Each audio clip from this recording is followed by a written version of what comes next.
Can I trust the people around me? Can I do things for myself? According to Erik Erikson, these are some of the questions we need to answer yes to in order to have a happy life. Hey there, Hopeful Tribe. Welcome to this month's podcast, the Dr. Dev and Mama Sue podcast, where we talk about healthy family relationships. Today, we're going to talk about the 8 stages of psychosocial development. Erik Erikson proposed that we're motivated by a need to achieve competence in certain areas of our lives. According to psychosocial theory, we experience 8 stages of development over our lifespan from infancy through late adulthood. At each stage, there's a crisis or task we need to resolve. Successful completion of each developmental task results in a sense of competence and a healthy personality. Failure to master these tasks leads to feelings of inadequacy. The trust versus mistrust stage is the first stage of psychosocial development. This stage begins at birth and lasts until a child is around 18 months old. According to Erikson, this is the most important period of a child's life, as it shapes their view of the world as well as their overall personality.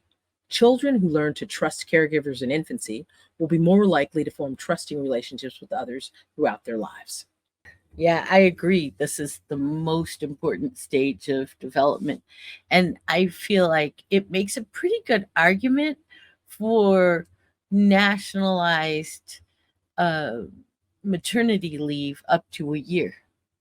Because if during that first year of life, we're not feeling like we can trust our caregivers,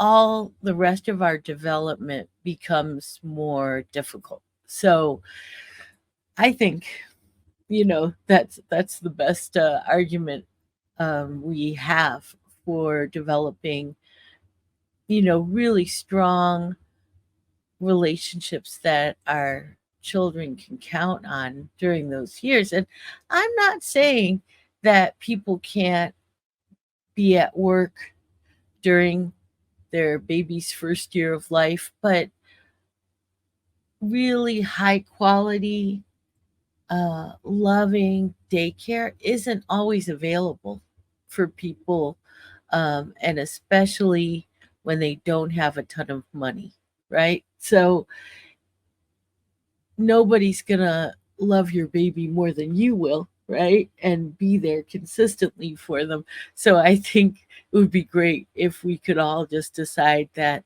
this is a really essential thing for humanity. Because think of the problems that arise when we don't trust people.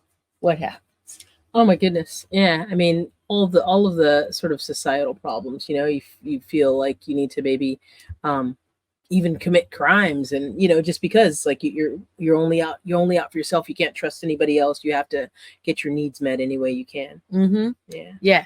So just in the long run, I think it would be best for humanity or a society, to just make sure that all the babies born feel like they can trust the people around them.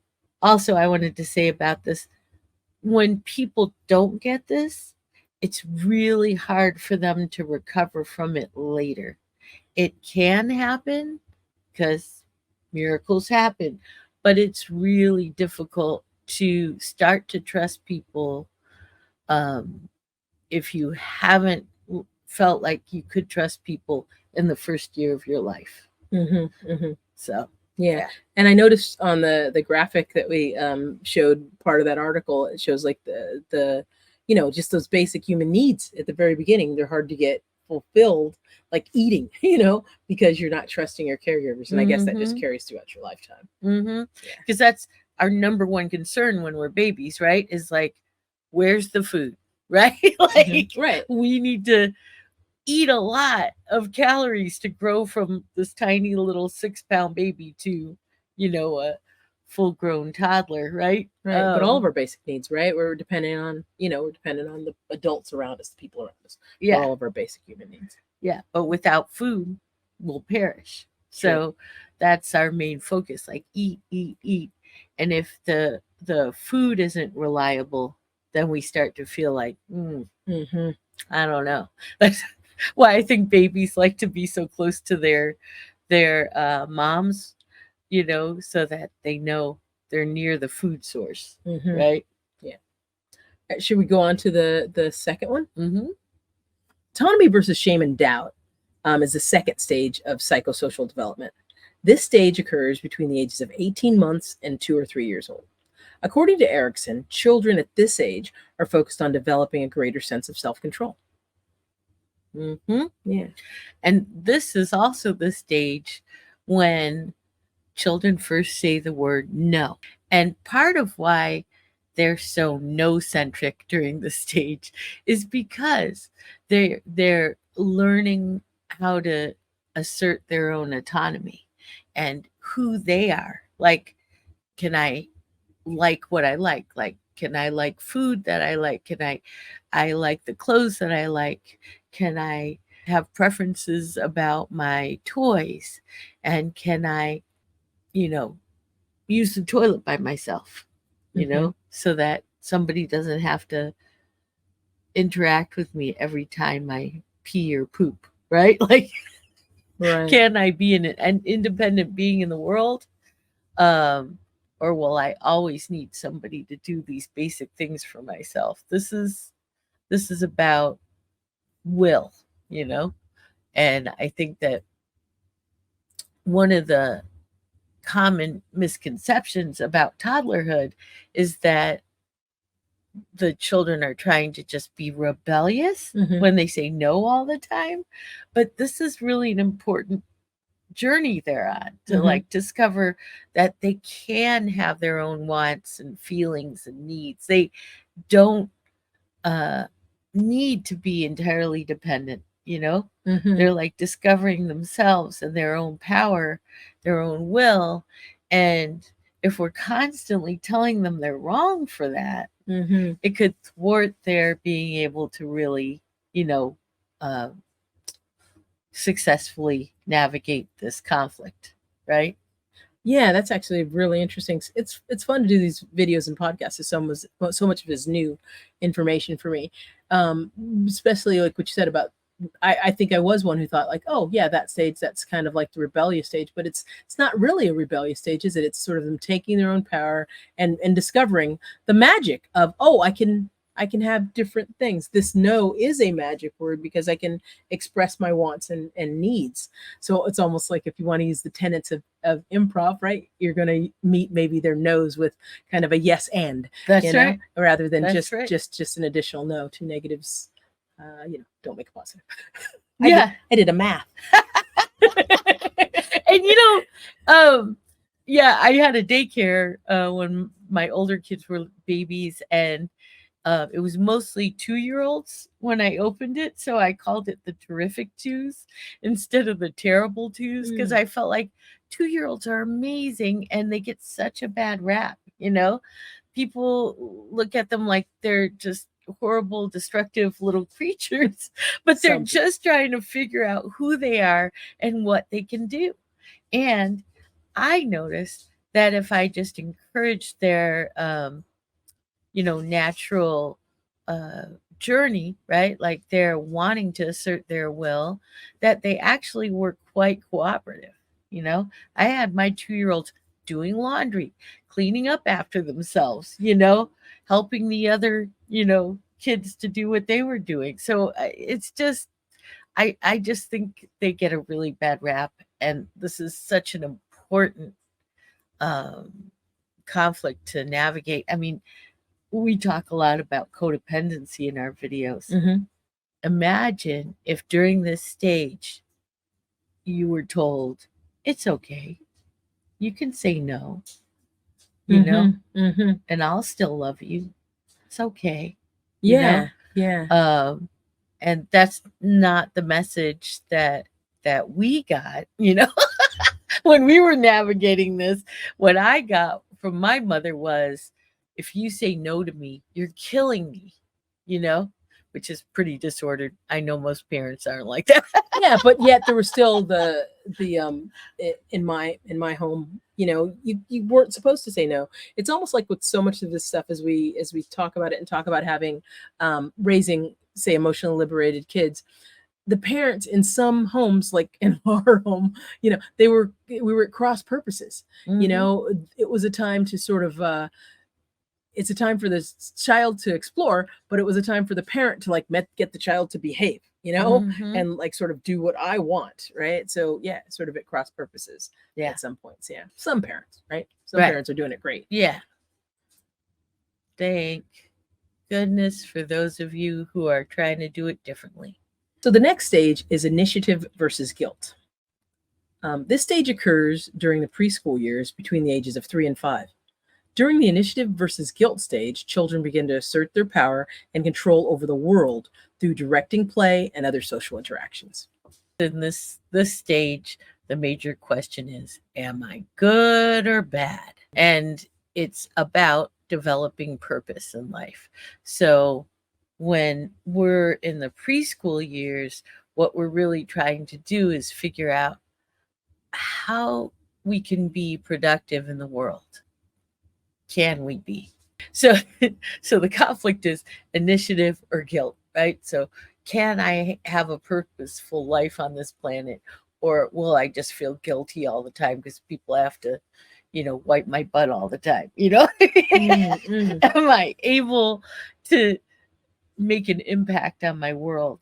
This is the time, this 3 to 5-year-old period, where in third world countries, children are just doing everything the grown-ups are doing, right?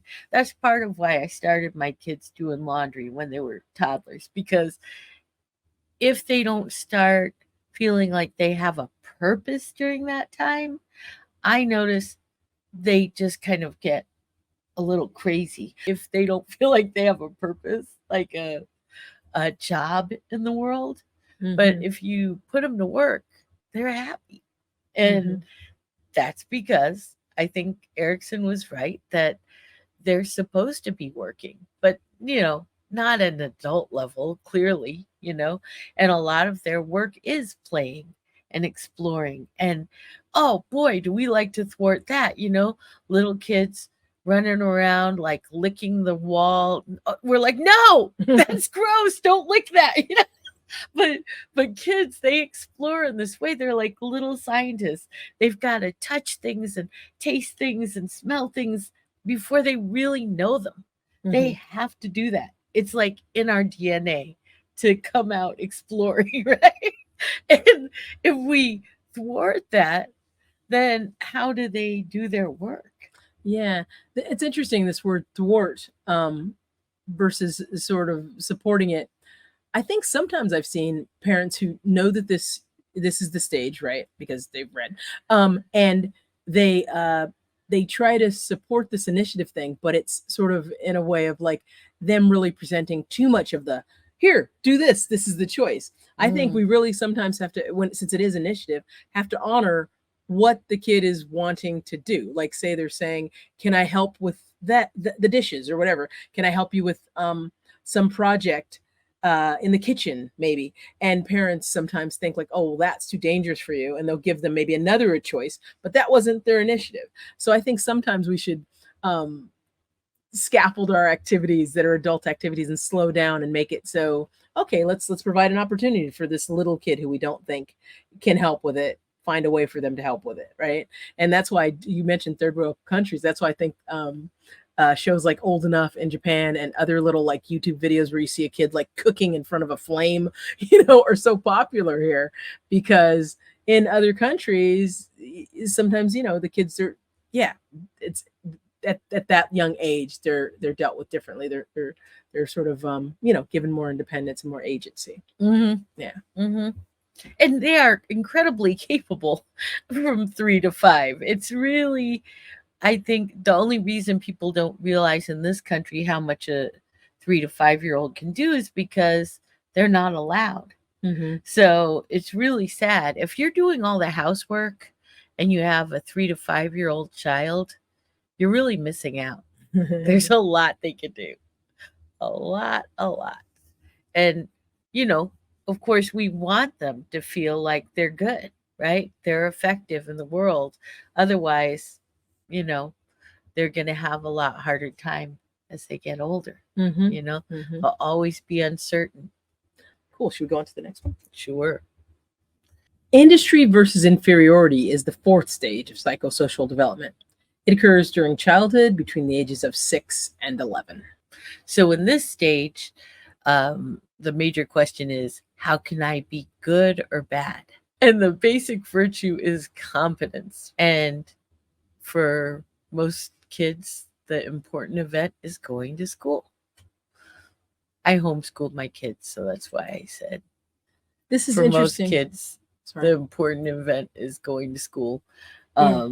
I would say for my kids, it was, learning at a more advanced level, you know. This is interesting because the question of am I good or bad came up with the other one. And this one is how can I be good or bad? Like they're making even more autonomous choices. How can I do this Yeah. or that? Yeah. Yeah. And, I don't think they mean good or bad in that kind of binary judgment Mhm. or moralistic judgment Sure. kind of way. It's more like in the previous one, am I good or bad? That question means, can I have a purpose in the world? Mhm. Not, am I a bad person or a good person? Whereas in this one, the question, how can I be good or bad? The question is really, will I learn how to be competent? Will I be able to, successfully navigate the society I'm living in? And I think that a lot of people have difficulty during this stage, from 6 to 11. During the elementary school years, industry is often thwarted by the school system, right? So kids go off to school all happy and bright and ready to learn. And then mostly what happens in schools is that they learn how to not learn. And then they just feel like stupid or, incompetent, because the systems we've created to educate our children aren't really designed well, you know? So I think that even really some very smart people I know consider themselves stupid. And I think it was because of some sort of bad navigation in this stage, right? Yeah. They came out feeling inferior. I've had people in my coaching practice who came to me because they felt like they had imposter syndrome. That's really common. And I don't think that any of these people I'm talking about were stupid or incompetent. They just came out feeling that way. And I wonder how much of it is because of the, the competition. Like you say, it's the system, right? It's the educational system. There are obviously like the individual educators and the individuals within the organizations and what have you within the system are like sort of wanting to do well by their students and the children in their care, but they're thwarted by the system, right? Mhm. Yeah. Well, just think about that young teacher we know who recently got disciplined because she was trying to meet the children's needs and do a lesson outside. Right. And like, and also just be engaging and do things different than this sort of rote memorization sort of thing. And and so that actually often happens in schools where there's like really it's low performing already. They think the kids need less engagement somehow. Don't take them outside. Sit them in front of their desk and have them doing just work, drill and kill, we used to call it. Oh, what was it that board member said about the black schools and the white schools? Yeah. When I taught, I'm not going to mention the school district, although they deserve for me to. There was a charter school where the students were primarily, white kids, and there was the school where the kids were mostly brown kids, and so the board members, there was a disparity in what the kids got. The kids who were in the school that was mostly white, they got like drumming and different sort of artsy activities, and so the board member told me the reason why was because black kids needed discipline and white kids needed arts. So there's even that sort of a systematic, can we be kind and call it kind of a misunderstanding? I'm not sure what we can call it, but yeah, there's this attitude of what students need. And in that same district, I'll say that was also the district where, to raise our test scores, one fourth grade teacher denied her students recess the entire year. They would have recess at their desk, and yeah, their math scores actually went up, but at what cost?